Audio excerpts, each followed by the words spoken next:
نون league, Rana Sanaullah اور ان کی جو بھی پشت پناہی کر رہے ہیں، جو ان کے لیے آ کے ان کو ڈیفینڈ کر رہے ہیں، اور جو ان کے اگینسٹ کوئی بولتے ہیں تو ان کو بڑا شوق ہے لوگوں کو ننگا کرنے کا اور لوگوں کے ننگے جسم دیکھنے کا، اور لوگوں کو ڈرانے دھمکانے کے لیے ننگا کر کے تشدد کرنے کا۔ اور یہ سارے کے سارے لوگ ہیں۔ سب سے پہلے فرنٹ پہ پی ڈی ایم ہے، رانا ثناءاللہ مچھو ہے، رانا ثناءاللہ کی ٹیم کے بندے ہیں اور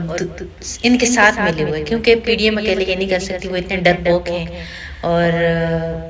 وہ اس طرح کا کام اتنا بڑا، وہ بھی ایک ایسے لیڈر کو جس کے ساتھ پورے پاکستان کیا دنیا بھر کے مسلمان اٹیچ ہیں،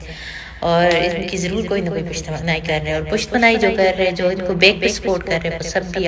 سامنے اب بھی آئیں، آ کے ڈیفینڈ کریں، قوم کو جواب دیں، ثبوت لے کے آئیں، وثوق لے کے آئیں۔ ابھی ارشد شریف کو جس طرح سے مروایا گیا، جس طرح سے ان کو شہید کروایا گیا، اور جس طرح سے عمران خان کی آواز کو دبانے کے لیے جو ایک ناکام چال چلی، اللہ تعالیٰ عمران خان کا حامی و ناصر ہو، اور جو بھی اس میں ملوث ہے اللہ تبارک و تعالیٰ ان کو نیست و نبود کرے۔ قوم جاگ چکی ہے، قوم کو بے وقوف بنانا باپ کے بس میں نہیں ہے۔ جتنی آپ کی ذلت اور رسوائی ہونی تھی، اس سے کئی گنا زیادہ اور ہوگی۔ ابھی دیکھیں آگے ہوتا ہے کیا۔